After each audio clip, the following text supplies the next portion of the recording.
औज़ुबिल्लाहि मिनश्शैतानिर्रजीम बिस्मिल्लाहिर्रहमानिर्रहीम कमा अर्सलना फ़ीकुम रसूलन मिनकुम यतलू अलैकुम आयातिना व युज़क्कीकुम व युअल्लिमुकुमुल किताब वल हिकमत व युअल्लिमुकुम मा लम तकूनू तअलमून। सदक़ल्लाहुल अज़ीम। అనంత కరుణామయుడు, అపార కృపాశీలుడు, పాలకుడు, పోషకుడు, సర్వలోక ప్రభు అయిన అల్లాహ్ శుభనామంతో ప్రారంభిస్తున్నాను.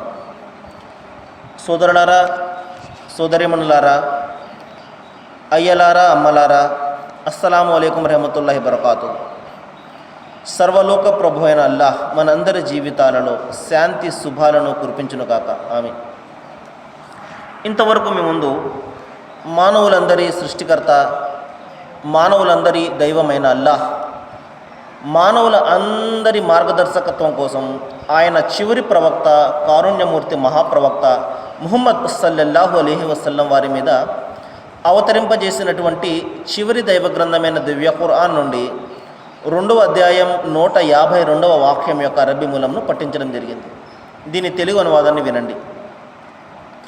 ప్రజలారా, మేము మీలో నుండే ఒకరిని ప్రవక్తగా మీ మధ్యకు పంపాము. అతను మీకు మా వాక్యాలను వినిపిస్తాడు, మీ జీవితాలను తీర్చిదిద్దుతాడు, మీకు గ్రంథాన్ని, దివ్య జ్ఞానాన్ని బోధిస్తాడు, మీకు తెలియని ఎన్నో విషయాలను ఆయన మీకు తెలుపుతాడు. సోదరులారా, ఈ వాక్యాలు ప్రత్యేకంగా మనందరి చివరి ప్రవక్త అయినటువంటి ముహమ్మద్ ప్రవక్త సల్లల్లాహు అలైహి వసల్లం వారి గురించి దైవం ఇక్కడ సెలవు ఇవ్వడం జరిగింది. ఆయన యొక్క కార్యకలాపాలు ఏ విధంగా ఉంటాయి, ఆయన చేసే పనులు ఏ విధంగా ఉంటాయి, ఆయన బాధ్యతలు ఏమిటి, ఈ విషయాన్ని గురించి దైవము ఇక్కడ చెప్పడం జరిగింది. నిన్న మనము చెప్పుకున్నాము, ఒక వ్యక్తికి అత్యంత సన్నిహితంగా దగ్గరగా ఉండేది అతని భార్య మాత్రమే. అందుకే ప్రవక్త ముహమ్మద్ సల్లల్లాహు అలైహి వసల్లం వారు చెప్పారు, మీ భార్యల ఎడల ఉత్తమంగా మెలిగేవారే మీలో ఉత్తమమైన మానవులు అని చెప్పడం జరిగింది. ఎందుకంటే భార్య అతి దగ్గరగా తన భర్తను గమనిస్తుంది కాబట్టి, అతను చేసే ప్రతి పని వెనుక ఆ యొక్క సంకల్పం ఆ భార్యకు ఖచ్చితంగా తెలుస్తుంది కాబట్టి, భార్యల ఎడల మీరు ఉత్తమంగా మెలిగితేనే మీరు నిజమైనటువంటి మానవులు అని చెప్పడం జరిగింది. అదేవిధంగా ఒక భర్తను, ఒక వ్యక్తి గురించి మనము స్పష్టంగా తెలుసుకోవాలి అంటే అతని యొక్క భార్యను అడిగితే అతని గురించి చాలా స్పష్టంగా మనకు వివరాలు తెలుస్తాయి. ఇదే విషయాన్ని ప్రవక్త ముహమ్మద్ వారిని గురించి ఆయన భార్య అయినటువంటి ఖదీజా రజియల్లాహు తఆలా అన్హా వారు ఒక సందర్భంలో ఏ విధంగా చెప్పారో మీకు వినిపిస్తాను చూడండి. ఎందుకంటే ఇక్కడ దైవము ప్రవక్త ముహమ్మద్ వారిని గురించి చెప్తున్నాడు. మేము మీలో నుండే ఒక వ్యక్తిని మీ మధ్యకు ప్రవక్తగా పంపాము. అతను మా వాక్యాలను మీకు వినిపిస్తాడు. ఆయన ఎలాంటి వారు అంటే, సోదరులారా, ప్రవక్త ముహమ్మద్ సల్లల్లాహు అలైహి వసల్లం వారికి 40 సంవత్సరాలు వచ్చే వరకు కూడా ఆయన తను దైవ ప్రవక్తగా నియుక్తుడవుతానని కానీ, తన మీద దైవ గ్రంథం అవతరింపజేయబడుతుందని కానీ ఆయన ఎంత మాత్రం కూడా అనుకోలేదు. ఒక సందర్భంలో అంతిమ గ్రంథం ఖురాన్లో ఈ విధంగా చెప్తున్నాడు దైవము, వమా కుంతు తర్జు అయుల్కా ఇలైకల్ కితాబ్ ఇల్లా రహమతుం మిర్ రబ్బిక. ఓ ప్రవక్త, ఈ గ్రంథము మీపై అవతరింపజేయబడుతుందని మీరు ఎంత మాత్రం కూడా ఊహించలేదు. ఇది మీ ప్రభు యొక్క కారుణ్యము, ఆయన మిమ్మల్ని తన ప్రవక్తగా ఎన్నుకున్నాడు అని దైవం చెప్పడం జరిగింది. కాబట్టి ఆయన 40 సంవత్సరాల కాలం పాటు మరి దైవాన్ని గురించి ఆలోచించేవారు. ఈ సృష్టికి కర్త ఎవరు, ఈ సృష్టిని నడుపుతున్నది ఎవరు, దీని వెనుక ఉన్నటువంటి ఆ మహాశక్తి ఏమిటి, ఈ విషయాల గురించి ఆయన ఎంతగానో శోధించేవారు, పరిశోధించేవారు.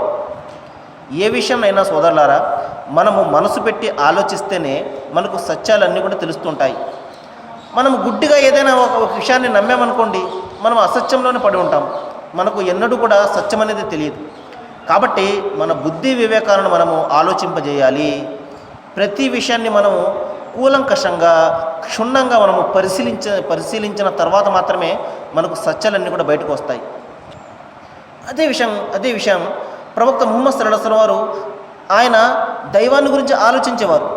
ఎవరు ఈ సృష్టికి కర్త, ఆయన ఎక్కడున్నాడు, ఆయన మానవుల నుండి ఏమి కోరుతున్నాడు, ఈ విషయాలన్నీ కూడా ఆయన ఆలోచించడానికి ఆయన 40వ సంవత్సరంలో మరి మక్కా నగరానికి దూరంగా ఉన్నటువంటి హిరా అనే ఒక గుహలో ఆయన ధ్యానం చేసేవారు, ఆలోచన చేసేవారు. కానీ ఆయన ప్రవక్తగా నియమింపబడతాడని కానీ, ఆయన మీద దైవ గ్రంథం అవతరిస్తుందని కానీ ఆయన ఎంత మాత్రం కూడా ఆయన అనుకోలేదు. మరి దైవం ఆయనను ఎన్నుకోవడం జరిగింది. తన దూతను పంపి ఖురాన్ యొక్క మొట్టమొదటి వాక్యాన్ని ఆయనకు వినిపించినప్పుడు, అందులో మొట్టమొదటి వాక్యం ఏమిటంటే, ఇక్రా బిస్మి రబ్బికల్లజీ ఖలక్, చదువు నీ ప్రభువు నామంతో. ఆయన నిన్ను నెత్తుటి గడ్డతోటి సృష్టించాడు, కలం ద్వారా ఆయన జ్ఞానాన్ని నేర్పాడు, తెలియని విషయాలన్నీ కూడా ఆయన నేర్పాడు అని ఈ మొట్టమొదటి 5 వాక్యాలు ఆయన మీద అవతరించగానే ఆయన భయంతో వణికిపోయి ఇంటికి పరిగెట్టుకుంటూ వెళ్ళిపోతారు. ఉదాహరణకు చూడండి, ఎవరైనా ఒక అజ్ఞాన వ్యక్తి మనకు చీకటిలో కానీ లేకపోతే ఒంటరిగా ఉన్నప్పుడు కనిపించాడు అనుకోండి, సహజంగా మానవ సిద్ధమైనటువంటి భయం మనసులో కలుగుతుంది. అదే భయం ఆయనలో కలిగి తనను ఎవరో అజ్ఞాత వ్యక్తి ఎవరో మరి తనను చంపడానికి వస్తున్నాడేమో అన్న భయంతో ఆయన తన ఇంటికి వెళ్ళిపోయి తన భార్యతోటి చెప్తారు, ఓ ఖతీజా, నన్ను ఎవరో చంపడానికి వస్తున్నారు, నాకు నా ప్రాణానికి ఏదో ఆపద ఉన్నట్టు నాకు భయంగా ఉన్నది అంటే, అప్పుడు భార్య ఏమని ఓదార్స్తుందో చూడండి. ఆమె చెప్తుంది, ఏమండి మీకు ఏమీ కూడా కాదు, ఎందుకంటే మీరు ఎవరికి కూడా హాని చేయడం అనేది తెలియదు, మీకు అబద్ధం ఆడడం అనేది తెలియదు, అందరినీ కూడా మీరు ఆదుకుంటారు కానీ చేతనంత సహాయం చేస్తారు కానీ ఎవరిని మీరు బాధ పెట్టింది లేదు, హింసించలేదు. అటువంటిది దైవం మిమ్మల్ని ఎందుకు ఈ విధంగా బాధ పెడతాడు, దైవం మిమ్మల్ని ఎందుకు విడుస్తాడు? మీరు పేదల హక్కులను చెల్లిస్తారు, అభాగ్యాల హక్కులను చెల్లిస్తారు, ఆపదల్లో ఆదుకుంటారు, మరి అతిథులను మీరు ఆదుకుంటారు. ఇంత మంచి వ్యక్తికి దైవము మరి బాధ పెడతాడా? కాబట్టి మీరు ఆ విధంగా బాధపడకండి, మీకు ఏది కూడా జరగదు, మీకు ఏ అన్యాయం కూడా జరగదు, మీరు సత్యాన్ని బలపరిచేవారు కాబట్టి దైవం మీకు మంచి చేస్తాడు అని ఆమె ఓదార్చింది. చూడండి, ఇదంతా కూడా సోదరులారా, ప్రవక్త ముహమ్మద్ సల్లల్లాహు అలైహి వసల్లం వారికి ప్రవక్త పదవి లభించడానికి ముందు ఉన్నటువంటి గుణగణాలు ఆయనలో చూడండి. భార్య చెప్తుంది, ఎందుకంటే భార్య మాట ఒక వ్యక్తి గురించి ఆమె భార్య చెప్పినటువంటి మాటలు 100% కూడా నిజమవుతాయి, ఎందుకంటే అతి దగ్గరగా చూస్తుంది కాబట్టి. భార్య చెప్తుంది, ఏమండి మీరు ఆపదలను ఆదుకుంటారు, అనాథులను ఆదుకుంటారు, అందరికీ సహాయాన్ని చేస్తారు, బంధువుల హక్కులు నిర్వర్తిస్తారు, మరి ఇన్ని మంచి పనులు చేస్తున్నటువంటి మీకు దైవం ఎందుకు అన్యాయం చేస్తాడు? కాబట్టి మీకు ఏ అన్యాయం కూడా జరగదు, మీకు ఏ ఆపద కూడా రాదు అని చెప్పేసి ఆయన గుణగణాలను గురించి మరి ప్రవక్త ముహమ్మద్ సల్లల్లాహు అలైహి వసల్లం వారి యొక్క భార్య చెప్పడం ఈ విధంగా చెప్పింది సోదరులారా. కాబట్టి ప్రవక్త పదవి రాకముందే మహాప్రవక్త ముహమ్మద్ సల్లల్లాహు అలైహి వసల్లం వారిలో ఇన్ని గుణగణాలు ఉన్నాయి. కాబట్టే దైవం ఆయనను తన ప్రవక్తగా, తన చివరి ప్రవక్తగా ఎన్నుకున్నాడు. ఆయన పుట్టినప్పటి నుండి మరి దైవానికి తెలుసు, ప్రజలకు తెలియకపోయినా, ఆయనకు స్వయంగా తెలియకపోయినా, ప్రవక్త ముహమ్మద్ వారికి తాను ప్రవక్తగా నియమింపబడతానని తెలియకపోయినా ఆయనను పుట్టించినటువంటి దైవానికి తెలుసు కదా. చిన్నతనం నుండి కూడా ఆయన పుట్టక ముందు నుండి కూడా ఆయనకు తెలుసు. ఆయన యొక్క ప్లాన్లో, దైవం యొక్క ప్లాన్లో ఇదంతా కూడా ఉంటుంది కాబట్టి అందుకే తన ప్రవక్తను ఒక మంచి వాతావరణంలో, ఒక నైతికబద్ధమైనటువంటి జీవితాన్ని గడిపే ఏర్పాట్లను దైవము అజ్ఞాతంగా చేయడం జరిగింది, అదృశ్యంగా చేయడం జరిగింది. అందుకనే ఎవరు కూడా ఆయన యొక్క వ్యక్తిత్వాన్ని కానీ, ఆయన యొక్క క్యారెక్టర్ని కానీ వేలిపెట్టి చూపించే అవకాశాన్ని దైవం ఏ ప్రజలకు కూడా ఇవ్వలేదు. ప్రవక్త పదవి రాకముందే ప్రజలందరూ ఆయనని ఎంతగానో గౌరవించేవారు. అదే విషయాన్ని దైవం ఇక్కడ చెప్తున్నాడు, నేను ఒక మంచి వ్యక్తిని మీ వద్దకు ప్రవక్తగా పంపాను ప్రజలారా, మరి అతను నా వాక్యాలను మీకు వినిపిస్తాడు. చూడండి, చాలామంది ఏమని భావిస్తారంటే ప్రవక్త ముహమ్మద్ వారు ఖురాన్ను రచించేశారండి అని. ఇది 100% తెలియని తనంతో చేస్తున్నటువంటి ఆరోపణ మాత్రమే సోదరులారా. ఎందుకంటే ఒక చదవడమో రాయడమో రానటువంటి వ్యక్తి మరి అరబ్ సాహిత్యంలోనే గొప్ప కృతిగా పేరున్నదగినటువంటి ఖురాను రచించేశాడు అంటే ఇది ఏమాత్రం కూడా మనము అంగీకరించడానికి వీలైనటువంటి విషయం అన్నమాట. కాబట్టి ఒక చదవడము రాయడము రానటువంటి వ్యక్తి ఇంత అద్భుతమైనటువంటి ఖురాన్ ఏ విధంగా రచించగలుగుతాడు? కాబట్టి ఇది తెలియనటువంటి వారు చేసే ఆరోపణ మాత్రమే. దైవం అదే చెప్తున్నాడు, అతను నా వాక్యాలను అంటే దైవం యొక్క వాక్యాలను మీకు వినిపిస్తాడు. మరొక సందర్భంలో అంతిమ గ్రంథం ఖురాన్లో దైవం చెప్తున్నాడు, నా ప్రవక్త తన మనోకాంక్షలను అనుసరించి ఏ విషయం కూడా చెప్పడు, మరి అతని మీద విశ్వసనీయమైనటువంటి ఒక ఆత్మ అంటే దైవదూత అవతరించి దేవుని యొక్క మాటను ఆయనకు వినిపిస్తాడు. మరి దైవం అదే విషయాన్ని ఇక్కడ చెప్తున్నాడు, విశ్వసనీయమైనటువంటి ఒక ఆత్మ దేవుని యొక్క మాటలను తీసుకుని ప్రవక్త వద్దకు వస్తుంది. ప్రవక్త ఆ మాటలను మరి ఆయన కంఠస్థం చేసుకుని తన శిష్యులకు వినిపిస్తాడు. ఈ విధంగా హృదయంలో నుంచి కంఠస్థ రూపంలో అంతిమ గ్రంథము ఖురాన్ భద్రపరచబడి ఉన్నది. ఎందుకంటే ఆ రోజుల్లో మరి పేపర్లు ఉండేవి కావు కాబట్టి మరి మొత్తం ఖురాన్ అంతా కూడా మరి కంఠస్థ రూపంలో మరి హృదయ పలకాలలో నిక్షిప్తమై ఉండేదన్నమాట.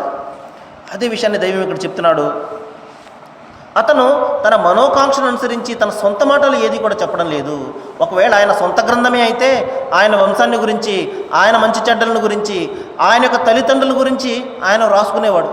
కానీ అంతిమ గ్రంథం ఖురాన్లో ఆయనకు సంబంధించినటువంటి ఏ చరిత్ర కూడా మనకు లభించదు సోదరులారా. కేవలము దైవం ఒక్కడే, దైవం మానవుల నుండి ఏమి కోరుతున్నాడు ఈ విషయాల గురించి. అంతేకాకుండా మరి మనిషి తన మనుగడకు, ప్రపంచంలో అతను ఎదుర్కొంటున్నటువంటి సమస్యలకు ఏ విధమైనటువంటి పరిష్కారాలు అతనికి రావాలి, అతనికి తెలియాలి, తద్వారా అతను ఇహపర లోకాల సాఫల్యాన్ని ఏ విధంగా పొందుతాడు, ఈ విషయాల గురించి దైవము అంతిమ గ్రంథంలో ఖురాన్లో చెప్పడం జరిగింది. మరి మరొక సందర్భంలో ప్రవక్త ముహమ్మద్ వారు ఈ విధంగా చెప్తున్నారు, మరి మీరు హలాల్ హరాంను నాకు ఎంత మాత్రం కూడా ఆపాదించకండి. అంటే హలాల్ అంటే ఏదైతే దైవము ధర్మ సమ్మతం చేశాడో దానిని హలాల్ అంటారు. హరాం అంటే ఏదైతే దైవము నిషేధించాడో దానిని హరాం అంటారు. కాబట్టి నిషేధించడము లేకపోతే ధర్మసమ్మతము నాకు మీరు ఆపాదించకండి సుమా. దైవం ఏదైతే నిషేధించాడో అదే నేను చెప్పాను, ఆయన ఏదైతే ధర్మసమ్మతం చేశాడో అదే నేను చెప్పాను. కాబట్టి ముహమ్మద్ చెప్పింది ఏది కూడా లేదు ఇందులో. నా సొంత విషయాలు లేకపోతే నాకు నచ్చనివి నేను ఎంత మాత్రం కూడా చెప్పలేదు. దైవం ఏదైతే ఆజ్ఞాపించాడో అది మాత్రమే నేను మీకు చెప్పాను. కాబట్టి మీరు నాకు ఏది కూడా ఆపాదించకండి అని ప్రవక్త ముహమ్మద్ వారు తన శిష్యులకు ఆజ్ఞాపించడం జరిగింది. కాబట్టి సోదరులారా, ప్రవక్త వారిని దైవము శుభవార్త ఇచ్చేవానిగా, హెచ్చరిక చేసేవానిగా మాత్రమే పంపించాడు. కమా అర్సల్నా కాఫతల్ లిన్నాసి బషీర వ నజీర వలాకిన్న అక్సరన్నాసి లా యఅలమూన్. అంతిమ గ్రంథం ఖురాన్లో దైవం చెప్తున్నాడు, ఓ ప్రవక్త, మేము మిమ్మల్ని శుభవార్తనిచ్చేవానిగా, హెచ్చరిక చేసేవానిగా పంపించాము. కానీ చాలామంది మానవులు ఈ విషయాన్ని తెలియరు, ఈ విషయాన్ని గురించి వారికి తెలియదు, వారు ఎరుగరు. ప్రవక్త ముహమ్మద్ వారిని ముస్లింల ప్రవక్త అనుకుంటారు, ప్రవక్త ముహమ్మద్ వారిని అరబ్బుల ప్రవక్త అనుకుంటారు, మరి పక్క దేశాల నుండి వచ్చినటువంటి ప్రవక్త అనుకుంటారు. కానీ సత్యం ఏమిటంటే కమా అర్సల్నా కాఫతల్ లిన్నాస్, నేను మిమ్మల్ని సర్వమానవాళి కోసము శుభవార్తనిచ్చేవానిగా, హెచ్చరిక చేసేవానిగా పంపించాను. మానవాళి ప్రవక్త మీరు, మానవాళికి మార్గం చూపించడం కోసము ప్రభవింపజేయబడినటువంటి ప్రవక్త మీరు. కానీ ప్రజలు ఏమనుకుంటున్నారు? మిమ్మల్ని ముస్లింల ప్రవక్త అనుకుంటున్నారు అని దైవము తన గ్రంథంలో చెప్పడం జరిగింది. కాబట్టి సోదరులారా, మరి ప్రవక్త ముహమ్మద్ వారు వచ్చి ఏం చేస్తారంటే ఆయన జీవితాలను తీర్చిదిద్దుతారు. జీవితాలను తీర్చిదిద్దడం అంటే మరి ప్రవక్త ముహమ్మద్ సల్లల్లాహు అలైహి వసల్లం వారు ప్రభవించడానికి పూర్వము మరి మానవులలో భయంకరమైనటువంటి నైతిక చెడులలో ఆనాటి సమాజం కూరుకుపోయి ఉన్నది. మరి వ్యభిచారం కానివ్వండి, మద్యపానం కానివ్వండి, దారిదోపిడీలు కానివ్వండి, మరి హత్యలు కానివ్వండి, భయంకరమైనటువంటి చెడులలో ప్రపంచం మొత్తం కూడా కూరుకుపోయి ఉన్నది. కర్ర గలవాడిదే బర్రె. ఆ రోజున ఎవరి వద్దనైతే బలం ఉంటుందో వాడే రాజు. అటువంటి భయంకరమైనటువంటి సమాజంలో ప్రవక్త ముహమ్మద్ సల్లల్లాహు అలైహి వసల్లం వారిని దైవము ప్రభవింపజేసి కేవలం 23 సంవత్సరాల కాలంలో ఒక మహా విప్లవాన్ని దైవం ఆయన ద్వారా సాధించాడు. మరి ఆయన సాధించినటువంటి విప్లవం యొక్క ఫలితం ఏమిటంటే మరి అతి శాంతియుత సుందరమైనటువంటి సమాజాన్ని ఆయన స్థాపించారు. మరి ఆ సమాజంలో ప్రజలందరూ కూడా దైవాన్ని ఆరాధించేవారు. దైవం యొక్క గుణగణాలను గుర్తించేవారు, అందరికీ సృష్టికర్త ఒక్కడు అన్న సత్యాన్ని బలపరిచేవారు ఆయన సుందర సమాజంలో ఉన్నటువంటి ప్రజలు. మరి అంతేకాదు తల్లిదండ్రుల హక్కులను చెల్లించేవారు, మరి పొరుగువారి హక్కులను చెల్లించేవారు, సమాజం యొక్క హక్కులను చెల్లించేవారు. అంతేకాదు అన్ని రకాల నైతిక చెడులకు దూరంగా పవిత్రంగా జీవితాన్ని గడిపేవారు. వ్యభిచారం కానివ్వండి, మద్యపానం కానివ్వండి, వడ్డీ భూతం కానివ్వండి, ఇంకా అవినీతి కానివ్వండి, అక్రమాలు కానివ్వండి, ఇవి ఏవి కూడా ఆ సమాజంలో ఏమాత్రం కూడా చోటు లేనటువంటి సమాజాన్ని ఆయన స్థాపించడం జరిగింది. కేవలం 23 సంవత్సరాల్లో ఈ మహావిప్లవాన్ని ప్రవక్త ముహమ్మద్ సల్లల్లాహు అలైహి వసల్లం వారు సాధించి చూపించారు. నేటికి కూడా అది అమలులో ఉన్నది. దైవం తలిస్తే ప్రళయం వరకు కూడా అమల్లో ఉంటుంది. మరి ఎవరైతే సత్యాన్ని ప్రేమిస్తారో, ఎవరైతే మంచి శాంతియుత సమాజాన్ని ఎవరైతే కోరుకుంటారో వారందరూ కూడా ఆ యొక్క సమాజంలో భాగస్వాములే, వారందరికీ అందులో ప్రవేశం ఉంటుంది. మరి చూడండి, ప్రవక్త ముహమ్మద్ సల్లల్లాహు అలైహి వసల్లం వారి గురించి ఒక సందర్భంలో ఆయన శిష్యులు ఈ విధంగా చెప్తున్నారు. ఇప్పుడంటే ఈ సంఘటన ఎప్పుడంటే ప్రవక్త ముహమ్మద్ వారిని మక్కా నగరంలో మరి బాధలకు గురి చేసి ఆయనను బలవంతంగా అక్కడ నుండి వలస వెళ్ళేలా చేసినటువంటి ఆ మక్కా ప్రజలు వారి యొక్క బాధలను తట్టుకోలేక కొంతమంది మరి పొరుగున ఉన్నటువంటి మరొక దేశానికి వలస వెళ్ళిపోవడం జరిగింది. ఆ దేశం పేరు ఏమిటంటే ఇథోపియా అనే దేశము. మరి వాడు అక్కడ వెళ్ళిపోవడం జరిగింది. ఆ రాజు చాలా మంచి రాజు, వారికి ఆశ్రయం ఇవ్వడం జరిగింది. అయినప్పటికీ కూడా మక్కాలో ఉన్నటువంటి ప్రజలు వీరి వెంట ఆ దేశానికి వెళ్ళిపోయి రాజు వద్ద పితిరీలు చెప్పడం జరిగింది. ఏమనంటే, ఓ రాజా, వీరు మా దేశంలో దారి దోపిడీలు చేసేవారు, వీరు మరి ఈ విధంగా పారిపోయి మీ వద్దకు వచ్చేశారు, మాకు అప్పగించండి, మేము వీళ్ళని తీసుకుని వెళ్ళి శిక్షిస్తాము అని ఆ రాజు వద్ద చెప్పినప్పుడు ఆ రాజు వీరిని సమావేశపరిచి, ఏమయ్యా, ఇతను చెప్తుంది నిజమేనా, మీరు మీ దేశంలో ఏం చేసేవారు అని అడిగినప్పుడు అప్పుడు శిష్యులు ఈ విధంగా చెప్తున్నారు, ఓ రాజా, నిశ్చయంగా మేము అజ్ఞాన కాలంలో జీవితాన్ని గడిపేవాళ్ళము, మూఢత్వంతో ఉండేవాళ్ళము, మేము మార్గాన్ని తప్పిపోయి ఇష్టమైనటువంటి జీవితాన్ని గడిపేవాళ్ళము, మరి అంధకారంలో మేము కూరుకుపోయి ఉండేవాళ్ళము, మరి అనేక రకాల హత్యలు దారిదోపిడీలు చేసేవాళ్ళము, మృత జంతువులను సైతం మేము తినేవాళ్ళము. ఇటువంటి అంతేకాదు జూదము, వ్యభిచారము, బానిసలు, దారిదోపిడీలు, ఇంత భయంకరమైనటువంటి సమాజంలో మేము జీవితం గడిపేవాళ్ళము నిశ్చయంగా. కానీ దైవము మా మీద కరుణ చూపించాడు. ఆయన ఏం చేశాడు, మాలోనే ఇటువంటి చెడు గుణాలు లేనటువంటి, ఏ మాత్రం కూడా మరి అనైతికత లేనటువంటి ఒక వ్యక్తిని, మాలో నుండే ఒక వ్యక్తిని ఆయన ప్రవక్తగా పంపాడు. ఆయన మాకు మా జీవితాలను తీర్చిదిద్దాడు, మమ్మల్ని ఆయన మార్చివేశాడు, సమూలంగా మార్చివేశాడు. ఇది కేవలము ఒకే ఒక ప్రాతిపదికన, అదేమిటంటే దైవం ఒక్కడే, ఆయన చూస్తున్నాడు. మనము చేసే ప్రతి కర్మలకు ఆయన వద్ద సమాధానం మనము చెప్పుకోవాలి. ఇక్కడ చేసినటువంటి ప్రతి చెడుకు కూడా మనము సమాధానం చెప్పుకోవాలి. దైవం వద్ద శిక్ష బహుమానాలు ఉంటాయి. ఆయన ఒక్కడే ప్రభువు, ఆయన ఒక్కడే మరి సృష్టికర్త. సమస్త మానవులందరూ కూడా ఆయన దాసులే. మరి అందరూ కూడా ఇటువంటి నైతిక చెడుల నుండి దూరంగా ఉండాలి. వ్యభిచారం దరిదాపులకు వెళ్ళకూడదు. మరి మద్యపానాన్ని ఎవరు కూడా కనీసం వాటి యొక్క వాసన కూడా చూడకూడదు. మరి వడ్డీ భూతం దగ్గరికి వెళ్ళకూడదు. ఇటువంటి మంచి వ్యవహారాలను, మంచి మాటలను ఆయన చెప్పి మా జీవితాలను ఆయన మార్చివేశాడు. అంతేకాదు మరి అనాథులను ఆదుకోమని చెప్పాడు ఆయన. మరి ఇరుగు పొరుగు వారికి సహాయం చేయమని చెప్పాడు. ఈ విధంగా అంతేకాకుండా మరి రోజుకి 5 పూటల మరి నమాజులు అంటే ప్రార్థనను స్థాపించమని చెప్పాడు. మరి అంతేకాకుండా మరి ఎవరి వద్దనైతే ధనం ఉంటుందో జకాత్ అనే దానాన్ని ఇవ్వాలి అని చెప్పేసి ఆయన మాకు నేర్పాడు. ఈ విధంగా సమూలంగా మా జీవితాన్ని ఆయన మార్చివేశాడు. అజ్ఞాన కాలంలో అనైతికతలో కూరుకుపోయినటువంటి మమ్మల్ని ఆయన నైతికబద్ధమైనటువంటి జీవితాన్ని గడిపేలా చేశాడు. మేము పూర్తిగా మారిపోయాము ఓ రాజా అని ఎప్పుడైతే ఆ రాజు వద్ద ప్రవక్త ముహమ్మద్ సల్లల్లాహు అలైహి వసల్లం వారి గురించి వాళ్ళు సాక్ష్యం ఇవ్వడం జరిగిందో, ఆ రాజు కూడా సత్యాన్ని తెలుసుకుని వారు ఎవరైతే మక్కా నుండి వచ్చారో వారిని తిరిగి పంపించి వేసి వీరితోటి ప్రవక్త ముహమ్మద్ వారి యొక్క శిష్యులతో చెప్పడం జరుగుతుంది, మీరు ఎంతకాలం అయితే ఇక్కడ ఉండదలుచుకుంటారో ఉండండి, మీకు ఏమాత్రం కూడా హాని జరగదు ఇక్కడ అని ప్రవక్త ముహమ్మద్ సల్లల్లాహు అలైహి వసల్లం వారిని ఆ రాజు కూడా మరి విశ్వసించడం జరిగింది. ఈ విధంగా సోదరులారా, ప్రవక్త ముహమ్మద్ సల్లల్లాహు అలైహి వసల్లం వారు జీవితాలను మార్చివేశారు. మరి అజ్ఞాన కాలంలో అనైతికత కార్యక్రమాల్లో కూరుకుపోయినటువంటి ఆ జీవితాలను ఆయన పరిశుద్ధం చేశారు. మరి విశ్వాసంలో పరిపూర్ణులు చేశారు. ఇదంతా కూడా కేవలము దైవం ఒక్కడే, ఆయనను మాత్రమే ఆరాధించాలి అన్న ప్రాతిపదికతోటి ప్రవక్త ముహమ్మద్ సల్లల్లాహు అలైహి వసల్లం వారు ఒక శాంతియుత సుందర సమాజాన్ని కేవలము 23 సంవత్సరాల్లో ఆయన సాధించి చూపించారు.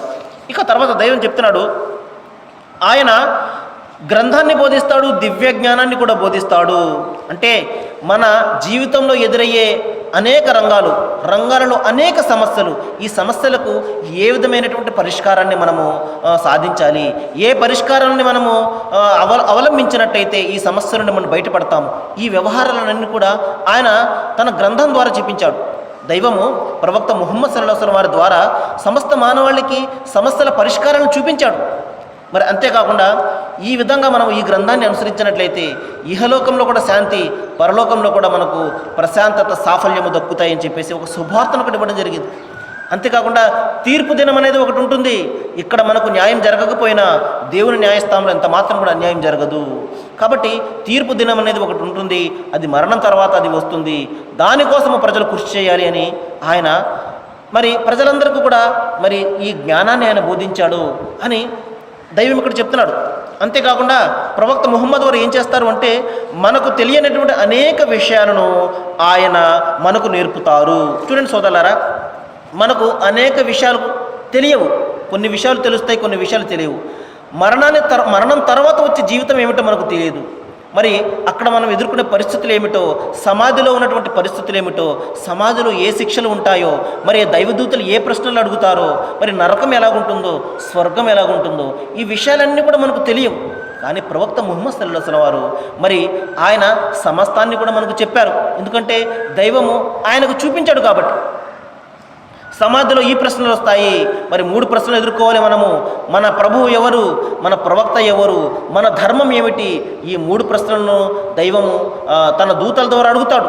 ఈ ప్రశ్నలకు సమాధానం మనము చెప్తే కానీ మన అడుగు ముందుకు వెళ్ళే పరిస్థితి లేదు.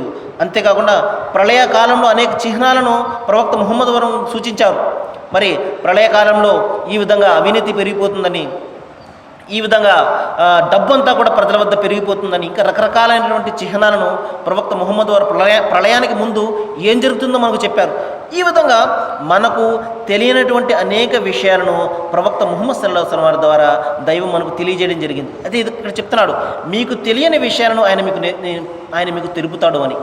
కాబట్టి సోదరులారా, ఈ విధంగా దైవము తన ప్రవక్త గురించి చెప్పి ఇక్కడ మరొక విషయం చెప్తున్నాడు, మీరు ఆ ప్రవక్తను అనుసరించండి, ఆ విధంగా అనుసరిస్తేనే మీకు సాఫల్యం దక్కుతుంది. ఆయన మీ యొక్క సాఫల్యాన్ని ఎంతో కాంక్షిస్తాడు, మీకు మంచి మార్గాన్ని బోధిస్తాడు. కాబట్టి ఆయనను అనుసరించండి, ఇహపరలోకాల సాఫల్యాన్ని మీరు సాధించండి అని దైవము తన ప్రవక్త ద్వారా మానవాళికి సందేశం ఇస్తున్నాడు. నేను దైవాన్ని ప్రార్థిస్తున్నాను సోదరులారా, మరి ఏ విషయాలైతే ప్రవక్త ముహమ్మద్ సల్లల్లాహు అలైహి వసల్లం వారి గురించి నేను ఇక్కడ చెప్పడం జరిగిందో వీటి మీద మీలో ఉన్నటువంటి అపోహలను మీరు తొలగించుకోవాలి. ప్రవక్త ముహమ్మద్ వారు మరి ఎవరికో వచ్చినటువంటి ప్రవక్త కాదు, మనందరి కోసం వచ్చినటువంటి మన ప్రవక్త. ఆయనను గురించి తెలుసుకోవడము మన బాధ్యత. ఎందుకంటే ఆయనను దైవము ఒక మాదిరిగా ప్రపంచానికి ఇవ్వడం జరిగింది. మరి ఆయనను అనుసరించడంలోనే మన ఇహపరలోకాల సాఫల్యం ఇమిడి ఉన్నది. కాబట్టి దైవం మీకు నాకు మనందరికీ కూడా మంచి మార్గాన్ని చూపించుగాక. వాకిరు దవానా అనిల్ హమ్దులిల్లాహి రబ్బిల్ ఆలమీన్. అస్సలాము అలైకుం.